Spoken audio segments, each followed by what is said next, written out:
কয়েকদিন ধরে সাজেক ছাড়া কোথাও যাওয়া হয় না, সে কারণে আজকে উদয়পুর রোডে যাইতেছি। রাস্তাটা রাস্তা আমরা যাচ্ছি উদয়পুর সীমান্ত সড়কে অবশ্য বাইকে বের করার। তো এখন বাজে প্রায় 3:40।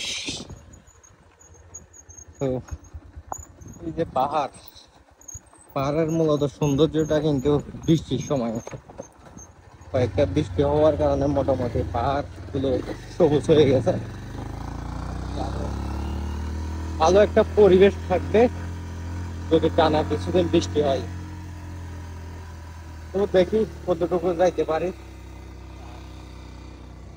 যেহেতু কয়েকদিন ধরে সাজেক ছাড়া কোথাও যাওয়া হয় না, সে কারণে আজকে উদয়পুর রোডে যাইতেছি। দেখি কতটুকু যাইতে পারি। জীবন যেদিকে যাইতে চাই ওইদিকেই আসলে নিয়ে যাওয়া দরকার। তো আজকে আসছি উদয়পুরে। এই যে আশেপাশে যা কিছু আছে সব শূন্য, শুধু আমরা দুইজনই আছি এই রোডে। আর আশেপাশে কোনো মানুষজন নেই, কোনো কোলাহল নেই। পাহাড় এই কারণে সুন্দর, পাহাড়ে মাস ঘুরা উচিত। অন্তত ঢাকার যে কোলাহল পরিবেশ সেটা থেকে মুক্তি পেতে হলে অবশ্যই পাহাড়ে আসতে হবে।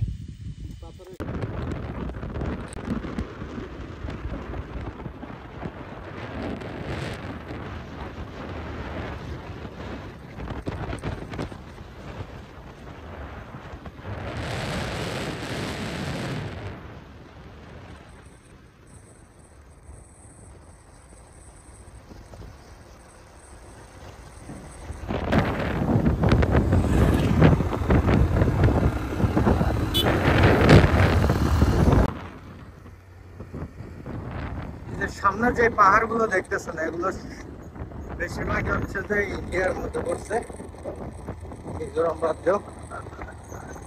এই যে রাস্তাটা আসলে